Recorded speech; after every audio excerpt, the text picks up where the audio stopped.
जय हिंद प्यारे दोस्तों, मैं सागर चौहान अपने यूट्यूब चैनल एग्जाम नगर ऑफिशियल में आप सभी का स्वागत करता हूं। तो ये आपका सहज प्रैक्टिस सेट होने वाला यूपी पुलिस भर्ती के लिए जो आपका री एग्जाम हो रहा है।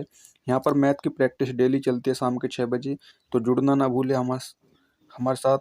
तो यहाँ पर आज का प्रैक्टिस सेट नंबर है 7 नंबर। ठीक है, तो जल्दी से क्वेश्चनों का आगमन करते हैं। पहला क्वेश्चन है यहाँ पर, किसी कॉलेज में 16 छात्रों की औसत आयु 20 वर्ष है। उनमें से 5 छात्रों की औसत आयु 20 वर्ष और 10 छात्रों की औसत आयु दे रखी है इतनी। तो कॉलेज के 16वें छात्र की औसत आयु कितनी हो जाएगी। तो यहाँ पर करते हैं क्वेश्चन को। जल्दी से आप सभी दोस्तों को, अपने दोस्तों को, फ्रेंड्स को, सभी को शेयर करते जाइए। ठीक है, और जो चैनल पर नहीं हो एक सब्सक्राइब जरूर कर दीजिए। तो यहाँ पर क्वेश्चन करते हैं हम, 16 छात्रों की औसत आयु। 16 छात्रों की औसत आयु हमसे दी गई है क्वेश्चन में। 16 छात्रों की औसत आयु यहाँ पर है 20 वर्ष। 16 छात्रों की औसत आयु कितनी है यहाँ पर, 20 वर्ष। तो इन सभी का योग कितना हो जाएगा, 16 दूनी 32 यानी 320 हो जाएगा यहाँ पर। तो अन्य 5 छात्रों की औसत आयु यहाँ पर दी है 5, यानी 5 की औसत आयु भी हमसे 20 ही दी गई है। तो 20 इनका योग हो जाएगा 100। सो हो गया। अब देखिए यहाँ पर 10 अन्य जो 10 छात्र है उनकी औसत आयु यहाँ पर कितनी हो जाएगी, और उनकी औसत आयु है 20.4। 20.4, तो इन सभी की आयु का योग हो जाएगा 204। देखिए यहाँ पर 16वें छात्र की औसत आयु क्वेश्चन में हमसे पूछी गई है।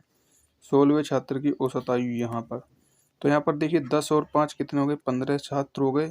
इनका हम योग निकाल लेंगे, इन दोनों का योग निकालेंगे तो कितना हो जाएगा, 304 हो जाएगा। कोई दिक्कत वाली बात नहीं है। देखिए 16वें छात्र की औसत आयु निकालेंगे हम। 16वें छात्र की औसत आयु, 16वें छात्र की आयु निकालनी है, औसत आयु नहीं, छात्र की आयु निकालेंगे। तो यहाँ पर हो जाएगा 320 माइनस के 304, तो ये आपके निकल के आ जाएगा 16 वर्ष। तो यहाँ पर ऑप्शन बी राइट हो जाएगा। देखिए शानदार क्वेश्चन था, बहुत ही अच्छा।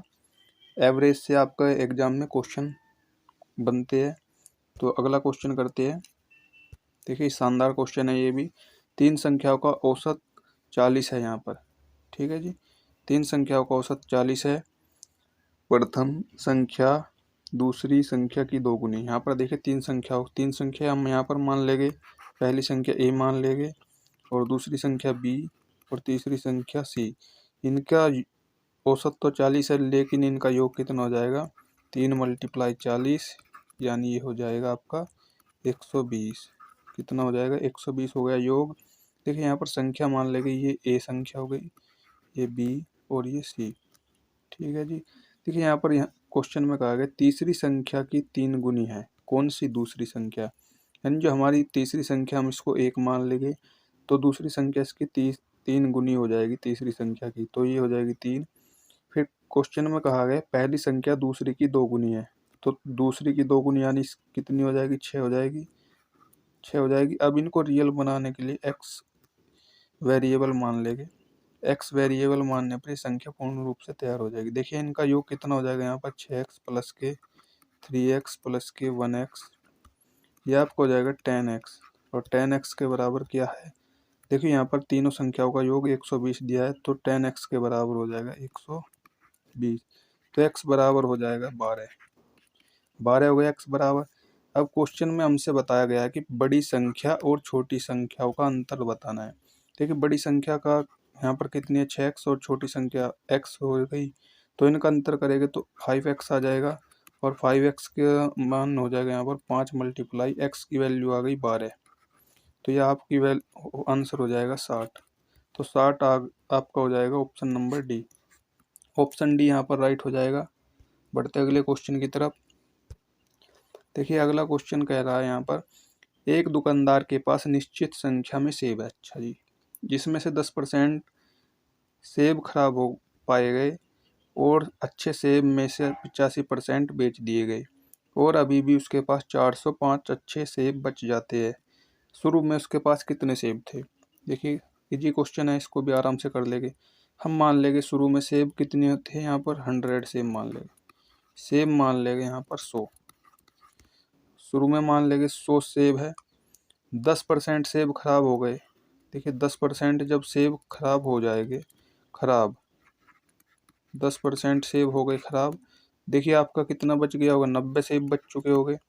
जो 90 सेब बच गए, अब ये कह रहा है वह शेष अच्छे सेबों में से 85% बेच देता है और फिर भी उसके पास 405 अच्छे सेब बच जाते हैं। तो देखिए जब 85% बेच दिया तो बचे कितने हो गए, 15%। 90 का 15% निकालेंगे यहाँ पर, ठीक है, 90 का 15%, और ये किसके बराबर हो जाएगा, 405 के बराबर हो जाएगा। अब इसको काट लीजिए एक दूसरे से, 0 से 0 जाएगा यहाँ पर, और 3 पंजे 15 और 5 से जाएगा ये 5 अट्ठे 40 और 5 एकम 5, 9 से जाएगा 9 बार, 9 बार जाएगा, और 3 से 9 जाएगा 3 बार। देखिए यहाँ पर जो वैल्यू आ जाएगी, कितनी आ जाएगी निकल के, 30 आ जाएगी। 1 यूनिट की वैल्यू यहाँ पर कितनी आ गई, 1 यूनिट की वैल्यू आ गई 30। देखिए हमने टोटल यूनिट कितनी थी, सेबों की संख्या शुरू में पूछ रहा देखिए क्वेश्चन में, तो यहाँ पर 100 यूनिट की वैल्यू हो जाएगी आपकी, 100 यूनिट बराबर, यह आ जाएगा आपका 100 मल्टीप्लाई 30, यह आ जाएगा 3000। तो शुरू में जो सेब की संख्या थी वो आपकी हो जाएगी यहाँ पर 3000, ऑप्शन बी राइट हो जाएगा। अगला क्वेश्चन करते हैं जी। देखिए जो आपको क्वेश्चन अच्छे लग रहे हो, अच्छे लेवल के, आपके एग्जाम में ऐसे ही क्वेश्चन पूछे जाएंगे, लिख लो इस बात को, ठीक है, ऐसे ही क्वेश्चन लगभग पूछे जाएंगे। और आपका कोई सा भी एग्जाम हो, आप सभी एग्जाम की यहाँ से अच्छी तरह से तैयारी कर सकते हो। देखिए यहाँ पर क्वेश्चन कहा गया 1200% लाभ अर्जित करने के लिए एक व्यक्ति को अपनी खरीद मूल्य से कितने गुना पर बेचनी होगी। देखिए यहाँ पर इजी क्वेश्चन है ये भी, पर पूछा गया है आपके एग्जाम में। यहाँ पर सीपी मान लेंगे और एक साइड मान लेंगे एसपी। देखिए मान लिया जब प्रॉफिट होता है आपका, क्या होता है, जो सीपी जो है छोटा होगा एसपी के मुकाबले, तो यहाँ पर देखिए 1200% का लाभ हो रहा है, तो यानी 1200% यानी 1200 का प्रॉफिट हो रहा है यहाँ पर। किस पर हो रहा है, देखिए सीपी है, यदि हम 100 मान लेंगे, जब 100 की वस्तु 1200 के लाभ पर बेची जाएगी तो कितने में बेची जाएगी, 1300 में। अब देखिए जो ये आपका है 100 यहाँ से कितने गुना बन रहा है, तो आप कहेंगे कि भाई 13 गुना बन रहा है, तो यहाँ पर कितना हो जाएगा इसका आंसर, 13 गुना। भाई कितने बेचना पड़ेगा उसको 1200% लाभ प्राप्त करने के लिए, 13 गुना बेचना पड़ेगा, इससे सीपी से। तो यहाँ पर ऑप्शन सी राइट हो जाएगा। बढ़ते अगले क्वेश्चन की तरफ। अगला क्वेश्चन है जी आज का, एक बेईमान दुकानदार अपना माल 10% के लाभ पर बेचने का दावा करता है और साथ ही वजन में 25% की चोरी कर लेता है। भाई जब आपको सामान देता है तो 25% आपको कम देता है वजन तोल कर, तो बताना कि उसका लाभ क्या हो जाएगा यहाँ पर। देखिए ये फ्रैक्शन से आप बहुत ईजिली से कर सकते हो। देखिए 10% का फ्रैक्शन होता है यहाँ पर 1/10, ठीक है जी। और इसी तरह से आप 25% का भी निकाल लीजिए, 25% का फ्रैक्शन होता है 1/4।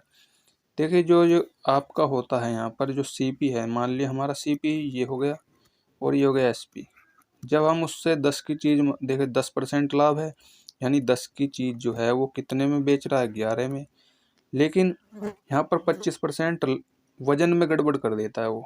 जब हम उससे भाई 100% मांग रहे हैं तो 25% घोटाला कर देता है वजन में।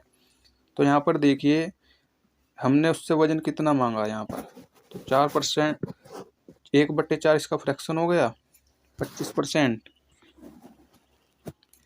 अब यहाँ पर देखिए हमने वजन मांगा था इससे भाई 4 यूनिट, लेकिन उसने दिया हमसे 1 घटाकर, यानी 3 यूनिट वजन दिया। अब यहाँ से निकाल लीजिए, 10 दिए 30 हो जाएगा और 11 चौक 44 हो जाएगा। देखिए 30 की जो चीज़ है वो 44 में दे रहा है, तो कितना प्रॉफिट ले रहा है भाई, 14 का प्रॉफिट ले रहा है। किस पर ले रहा है, 30 पर ले रहा है। देखिए यहाँ पर प्रॉफिट परसेंटेज निकाल रहे हैं हम, तो 14/30 मल्टीप्लाई 100। देखिए 0 से 0 यहाँ पर कैंसिल हो जाएगा और ये आ जाएगा 140/30 आ जाएगा, 3 आ जाएगा, ठीक है। ये कितना आ जाएगा, 3 चौक 12 और 2 0, 3 छंग 18, ये आ जाएगा 46 से ही 2/3%। तो देखिए यहाँ पर जो आपका हो जाएगा ऑप्शन ए राइट हो जाएगा।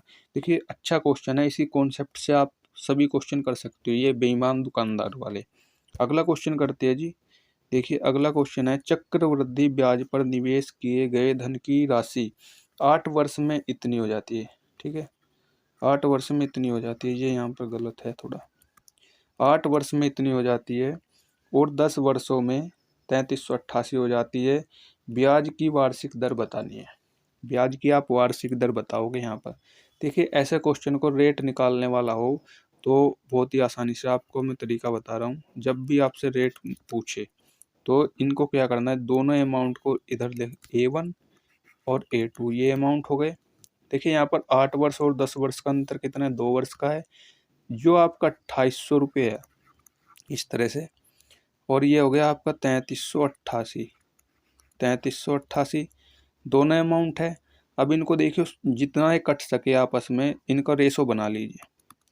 रेशो बनाएंगे आप, देखिए जितना भी आप ये काट सको इतना इनको काट लीजिए। देखिए मैं यहाँ पर काट रहा हूँ 7 से, तो 400 बार जाएगा और 7 से इसको काटेंगे कितना आ जाएगा, 7 चौक 28 और 2 3 5 और 7 अट्ठे 56 और 7 चौक 28 यानी 484।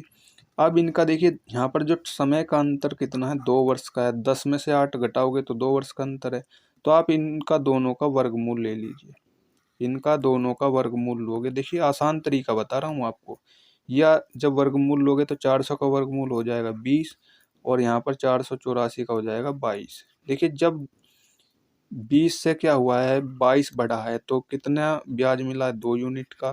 किस पर मिला है भाई, 20 पर मिला है। और ये आपका 100 से मल्टीप्लाई कर दिए, 20 पंजे 100 और 5 दूनी 10। देखिए यहाँ पर रेट परसेंट बहुत ही आसानी से आप निकाल सकते हो। इससे बेस्ट तरीका मैं तो नहीं मानता हूँ। ये बहुत ही आसानी से आप कर सकते हैं। एग्जाम में एक मिनट आपका मुश्किल से लगेगा। ठीक है, तो अगला क्वेश्चन करते हैं जी। देखिए शांत जल में एक मोटर बोट की चाल यहाँ पर दे रखी है इतनी। यदि मोटर बोट धारा की दिशा में 80 किलोमीटर दूर है, इतने टाइम में जा रही है, तो इतने ही दूरी धारा की विपरीत दिशा में कितना टाइम लेगी, ये क्वेश्चन आपसे पूछा। देखिए यहाँ पर मोटर बोट की चाल यानी x बराबर हमसे कितना दिया है, 45 किलोमीटर प्रति घंटे की चाल दे दी है। देखिए मोटर बोट की धारा की दिशा में, धारा की दिशा में कह रहा है यानी x प्लस वाई, धारा की दिशा में 80 किलोमीटर की जो चाल है, दूरी है, वो 1 घंटा 20 मिनट में पार करते हैं। यानी 1 प्लस यानी 20/60 यानी 20×60, ये आपका हो जाएगा 1 + 3/4। कितना हो जाएगा, ये आपका हो जाएगा 1 + 1/3 यानी 4/3 हो जाएगा। कितना हो जाएगा आपका 4/3। इसको देखिए यहाँ पर समय कितना हो जाएगा, 4/3 घंटे लगेगा। देखिए जब 4/3 नीचे का बटे वाला जो है ये ऊपर मल्टीप्लाई कर दे देगा तो यहाँ पर आ जाएगा। देखिए 80 × 3/4, ये आपकी जो चाल आ जाएगी धारा की दिशा में मोटर बोट की, ये आ जाएगी 4 से 80 जाएगा 20 बार या 60 किलोमीटर बन जाएगा, 60 किलोमीटर प्रति घंटा आ जाएगा। ठीक है, ये आपकी मोटर बोट की चाल आ गई। देखिए वाई हमें निकालना है, यानी वाई क्या हो गई, धारा की चाल। धारा की चाल निकालेंगे तो 60 - 45 कर देंगे तो ये आपका आ जाएगा 15। कितना आ जाएगा, 15 किलोमीटर प्रति घंटा। ये धारा की चाल आ गई आपकी। जो वाई है ये आपकी धारा की, यानी स्ट्रीमली से आप ध्यान रख सकते हो, स्ट्रीमली। तो यहाँ पर 15 किलोमीटर आ गई। अब लेकिन हमसे क्वेश्चन में पूछा है कि विपरीत दिशा में, धारा की विपरीत दिशा में मोटर बोट को इतनी ही दूरी तय करने में कितना समय लग जाएगा। देखिए यहाँ पर समय यानी टाइम की बात हो रही है, टाइम की बात हो रही है। यानी डिस्टेंस कितनी कवर करनी है हमें, 80 किलोमीटर की। तो अब ये धारा की विपरीत दिशा में करनी है। देखिए x का मान 45 है और y का मान 15 है, तो अंतर करेंगे इनका, क्योंकि विपरीत में गया तो 30 से डिवाइड करेंगे, 0 से 0 कैंसिल हो जाएगा। तो यहाँ पर आ जाएगा 2 घंटे, 2 घंटे प्लस के देखिए 3 दूनी 6 आ जाएगा, तो 2/3। यहाँ पर 2/3 को डिवाइड करिए, 60 से मल्टीप्लाई करोगे तो 3 से जाएगा 20 बार, यह आपका आ जाएगा 40 मिनट, 40 मिनट आ जाएगा। तो यहाँ पर 2 घंटा 40 मिनट, ऑप्शन सी राइट हो जाएगा। देखिए आज का सेशन कैसा लगा कमेंट बॉक्स में ज़रूर बताइए। और ये रहा आज का होमवर्क का क्वेश्चन, ये आपको कमेंट बॉक्स में बताना है। आप बच्चे कमेंट में नहीं बता पा रहे हो, क्या आपको समझ नहीं आ रहा है या आपको इसके फॉर्मूले वगैरह याद नहीं है, कुछ समझने में कहीं दिक्कत है, तो कमेंट बॉक्स में ज़रूर बताइए, मैं इससे बेहतर करने की कोशिश करूँगा। तो मिलते हैं नेक्स्ट सेशन में, अगला प्रैक्टिस सेट में। तो जुड़े रहिए हमारे साथ, और जिन बच्चों ने अभी तक लाइक और शेयर सब्सक्राइब नहीं किया ज़रूर कीजिए। तो आज का सेशन करते समाप्त। धन्यवाद।